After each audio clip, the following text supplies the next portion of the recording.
Hi everyone, welcome back to my channel. Today I am planning with this PaperMuseCrafts kit Americana. It is clearly a July 4th themed kit. It's got stars and stripes and it's foiled in this red, white, and blue foil.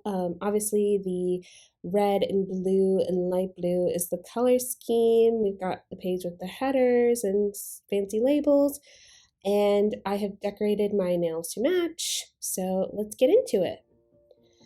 I'm going to be honest with you all, I am not feeling particularly patriotic this July 4th weekend, so I thought instead I would just talk about some podcasts I'm really loving recently and keep it very generic and general.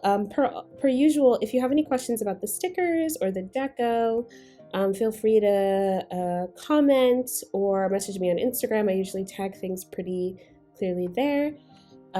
So a couple of things that I've been listening to that I really enjoy. I'm just going to start with my most recent kind of find is the Uncover series of podcasts on Apple Podcasts. So it's from CBC, which is, I think, the Canadian Broadcasting Corporation. And I kind of discovered them on a whim. Truthfully, this is very like American and ignorant of me, but I thought it was like CNBC. So I clicked on it because I have enjoyed like the Dateline podcasts from actual NBC, and for some reason I don't know why it didn't click that NBC and CNBC would likely be the same thing, but I just saw CBC and like maybe my brain went to CBS, I'm not exactly sure, and I kind of was like, oh, another news station with podcasts, let me like check it out.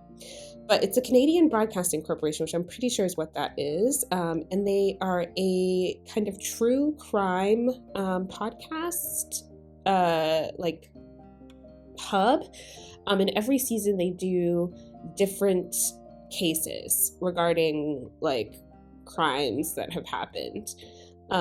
So I know true crime is everyone's kind of rage these days with regarding podcasts, but I really like to hear about podcasts where there's like a mystery, or that there isn't necessarily like a murder or something gruesome. It's more like we can't figure out what happened here. So the first season that I listened to under Uncover was Escaping Nixium, which is that cult that maybe some of you have heard involving Allison Mack, who used to be an actress on Smallville, I believe, yeah, on Smallville, and they were accused of like branding people and all of that. So I got into it, like that was the first season that I spotted on CBC, and it was actually pretty good. If you've listened to that and you have some thoughts on the like main protagonist, I would love to hear what you think, because I have some thoughts on it. In particular, my thoughts are like, you were totally okay with exploiting other people in this cult until it really started to like bug you and impact your life personally. Anyway, but it was really interesting, and you get like an inside view of, Nixium, how it was run like an MLM or multi-level marketing scheme, and, some of the like really crazy stuff that, people were propagating and selling and like engaging in. I thought it was very interesting. And again, like there were no murders involved. There was some harassment, not to say that like there wasn't anything, untoward. Obviously it's a true crime story, but so that was the first one I listened to from CBC. And then I listened to A Death in Cryptoland, which is about this guy who started Canada's biggest, I think at the time, cryptocurrency exchange, which was called Quadriga. And then he suddenly dies on his honeymoon in India, and people are like, is he really dead? And they find out like, that there was a lot of stuff going on with the company. I won't spoil it, but like they find out all this stuff after he dies, and it's like, is he dead? Is he hiding? Like, and you find out at the end. So it's really interesting. I'm currently listening to, for CBC, because I'm still on them as a podcast hub is the Satanic Panic, which previously until now I had kind of thought was only an American thing. I had not realized it like made its way up to Canada. But the Satanic Panic, if you don't know, was this like phenomenon in, I believe it was the late 80s definitely into the 90s, and I think probably fizzled out in the 90s, I would say. Don't quote me on that. But it was this phenomenon whereby people thought that their children were being used in these satanic rituals, and that there were these like satanic cult cells all over the United States and apparently Canada who were like doing the satanic rituals and were trying to summon demons and the devil and all of this. And a lot of it turned out to be like unsubstantiated, but people kind of perceived it as being everywhere. So I'm just started that. I'm on the second episode, and I thought it was really, so far it's really kind of fascinating. And again, I was like, wow, this made it all the way to Canada, because I tend to think of Canada as being our slightly more rational northern neighbors, even though I'll just say, quite frankly, I'm not up to date on my Canadian politics. But yeah, so CBC, check it out. Again, they have a bunch, each season is like a different case, which I really like. And they're not always like murder, really gruesome kind of killings or assault focus. Like it's sometimes mysterious, cases. So that's really great. In terms of, more kind of on the gruesome murder side, I do enjoy, like I said, Dateline. Primarily Keith Morrison. If you know Keith Morrison or heard any of his podcasts, he has a kind of very great sonorous voice. And so I just think that he brings an extra kind of vavoom or flavor to the podcast that like some of the other Dateline podcasters don't necessarily. So I enjoy listening to his episodes. It's not to say I won't listen to any of the other ones, but I pretty much seek Keith Morrison's out. He has a podcast going on right now called The Seduction. And I think, he's had these offshoots from Dateline, NBC's main one, to his own podcast. So like The Thing About Pam, which became a Hulu show, The Thing About Helen and Olga, which was also really good. And so now this is, I think, his third one called The Seduction. And yeah, it's about a woman that convinces her lover to kill her husband. We think. I don't know. That's the like premise right now. I haven't made it all the way through because all the episodes aren't out yet. But yeah, I've been listening to that so far. Another podcast I like that's similar to CBC, and it's like true crime but also kind of mystery flavor, is Criminal. I know the name makes it sound like it's going to be gory, etc., but they cover, I think, a lot of like offbeat things. So it's about crime primarily, but it's not always about like murder. So they talk about this guy. One of my favorite episodes is about this guy named Michael Malloy, who, this is back, I think, in the 20s and 30s, but he was kind of a drifter, homeless and an alcoholic or struggling with alcohol addiction. And he meets these guys who decide to try to kill him for the insurance money. So they convince him to take out this policy, and they like try to kill him by trying to get him to basically overdose on alcohol, and like they feed him like grain alcohol, they feed him like lots of other stuff that you shouldn't eat, and he like basically refuses to die, so like he doesn't, they try very hard, and a lot of their efforts fail, and so it's really kind of interesting, I think, because they cover, like I said, not just true crime stuff. Another episode I really like is about a patient who is undergoing like treatment for kidney disease or something like that, and they discovered that he has hepatitis.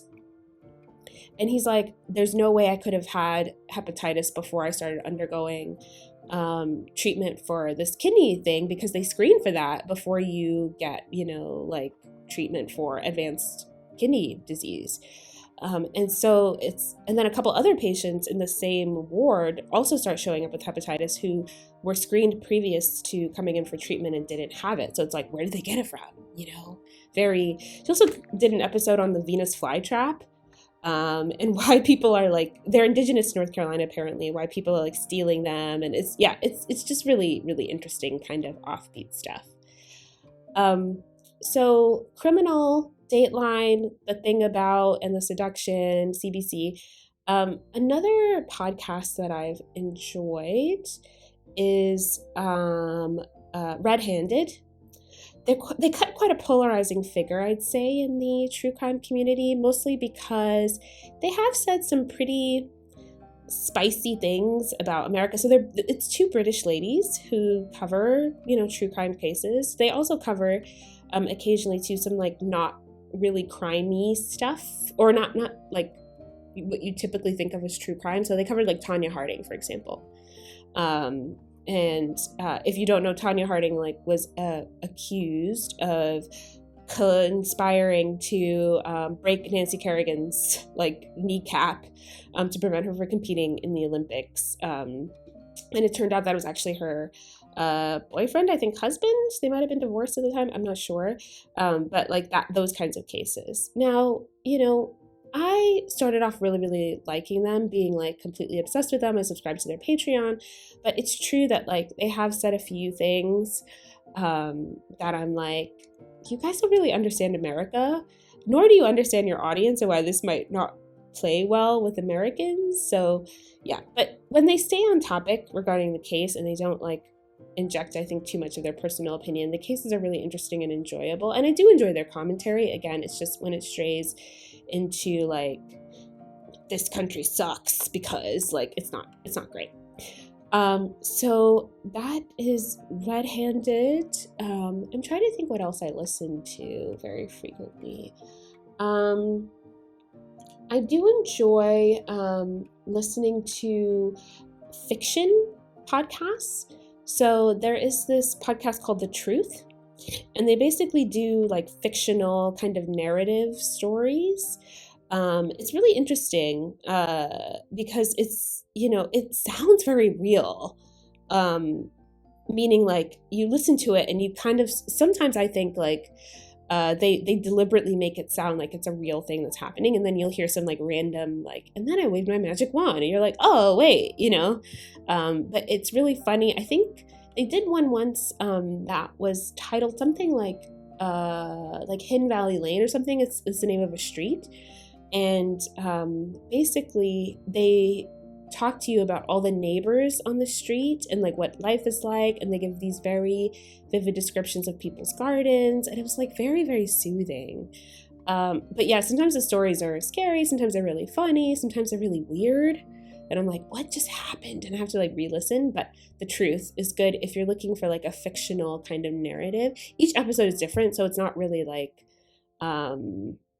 serial in that way, but I still think it's really cool, and it's a nice break from true crime stuff. Okay, so we are almost at the end of this spread. I want to thank you all for joining me again week after week. Thanks especially to everyone who comments or sends me nice DMs on Instagram. This is I think we just passed the 2-year anniversary of my beginning this YouTube channel, and at first I was really unsure, but all of the kind comments and encouragement from the community have really made a difference. So I want to say thank you all. If you've ever watched, liked, or commented on one of my videos, I really appreciate it, and I hope everyone has a lovely holiday weekend, and I'll see you next time. Bye!